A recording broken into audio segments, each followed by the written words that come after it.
आज की इस वीडियो में हम पेनिस के साइज़ के बारे में बात करेंगे। मर्दाना उज़्व का साइज़ कितना होना चाहिए, क्या सेक्स के दौरान पेनिस का साइज़ मैटर करता है, प्रॉपर सेक्स के लिए मर्दाना उज़्व का साइज़ कितना होना चाहिए, कितना साइज़ अगर होगा तो औरत को सही तरह से सेटिस्फेक्शन मिलेगी हम बिस्तरी के दौरान, और कितना साइज़ हमल ठहराने के लिए ज़रूरी है, और पाको हिंद के अंदर नॉर्मल एवरेज साइज़ कितना है, और जिनका साइज़ कम है मर्दों का वो इसको कैसे बढ़ा सकते हैं। मेरा नाम है डॉक्टर ताहिर, चैनल है आपके लिए doctor Tahir fertility care.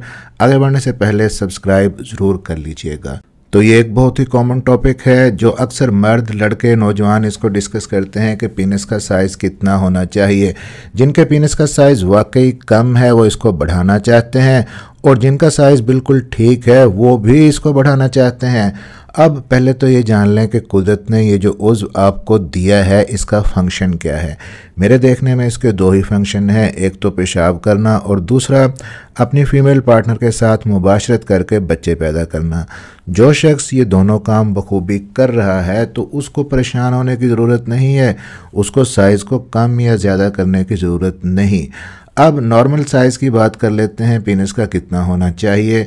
Penis का नॉर्मल साइज़ कम से कम 3 इंच और ज़्यादा से ज़्यादा 6 से लेकर 7 इंच तक होता है, और पाको हिंद के अंदर पेनिस का जो एवरेज साइज़ है हमारे इलाके के अंदर 4.5 इंच से लेके 5.5 इंच तक है। अगर आपके पेनिस का साइज़ 3 इंच से लेके 7 से 6 इंच के दरमियान है तो आपको परेशानी की ज़रूरत नहीं है। ये हम इरेक्ट पेनिस की बात कर रहे हैं, जब आपका उज़्व खड़ा हुआ हो उस वक्त उसका साइज़। अब यहाँ पे दूसरी परेशानी आपकी कि हमल ठहराने के लिए पेनिस का कम से कम साइज़ कितना होना चाहिए। तो अगर आपके पेनिस का साइज़ 3 इंच है, इरेक्ट साइज़ उसका खड़ा हुआ साइज़, तो आप बच्चे पैदा कर सकते हैं, क्योंकि बच्चे पैदा करने के लिए ज़रूरी है कि आपका जो डिस्चार्ज है वो बस बाहर ना गिरे, वजाइना के अंदर गिरे। उसके बाद उसके अंदर जो स्पर्म होते हैं, मोटाइल होते हैं, हरकत करते हैं, खुद ही आगे चले जाते हैं। अगर साइज़ 3 इंच से कम है तो आपको बच्चे पैदा करने में प्रॉब्लम हो सकता है, फिर डॉक्टर से मशवरा ज़रूरी है। अब औरत कितने साइज़ से सेटिस्फाई होती है, ये भी अक्सर मर्दों की खाम ख्याली है कि साइज़ जितना बड़ा होगा शायद उनका जो फीमेल पार्टनर है उनकी वो ज़्यादा मुतमईन होगी। अब जिनके पेनिस का साइज़ 7 इंच से बड़ा है वो भी एबनॉर्मली लार्ज के अंदर आता है।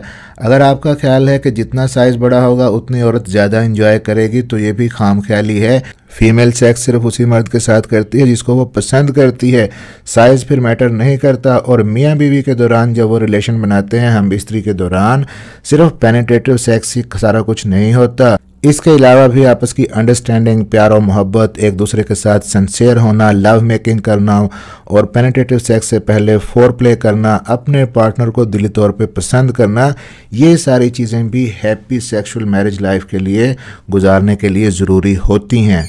अब अगर मर्द का साइज़ 7 इंच से ज़्यादा है तो हो सकता है कि कुछ फीमेल उससे इरिटेशन भी फील करें हम बिस्तरी के दौरान, दर्द का भी एहसास हो, उन्हें पेन भी फील कर सकती हैं। हाँ, पेनिस की मोटाई ज़्यादा होने से कुछ फ़र्क पड़ता है फीमेल की एंजॉयमेंट पे। अगर साइज़ बिल्कुल ही पतला है तो फीमेल को प्लेयर हासिल करने में प्रॉब्लम पेश हो सकती है। हाँ, बाज़ फीमेल अगर फ़रागत नहीं होती उनको हम बिस्तरी के दौरान, तो उसके लिए भी कुछ मैनुअर हैं, कुछ तरीके हैं जो हम बताते हैं। अब लंबे साइज़ की जब मर्द बात करते हैं तो औरत के अंदर सेक्स के दौरान एक जी स्पॉट होता है जो कि विजाइना की एंटीरियर वॉल के अंदर, फ्रंट वॉल के अंदर होता है जी स्पॉट, और ये बाहर से सिर्फ 2 से 3 इंच अंदर होता है, और 3 इंच का पेनिस आसानी से इस जी स्पॉट को टच करके औरत को प्लेयर दे सकता है।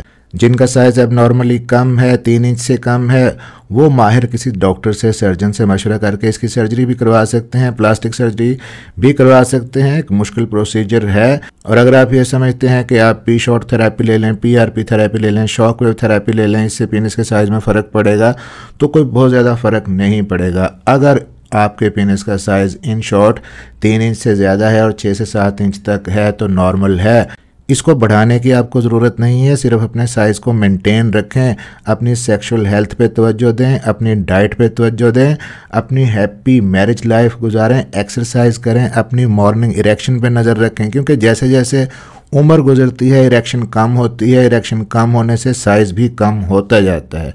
तो मियाँ बीवी आपस में बाहमी मोहब्बत, प्यार, फोर प्ले और अंडरस्टैंडिंग से अगर ज़िंदगी को लेके चलें तो आपकी जो पर्सनल लाइफ है बहुत ज़्यादा खुशगवार होगी।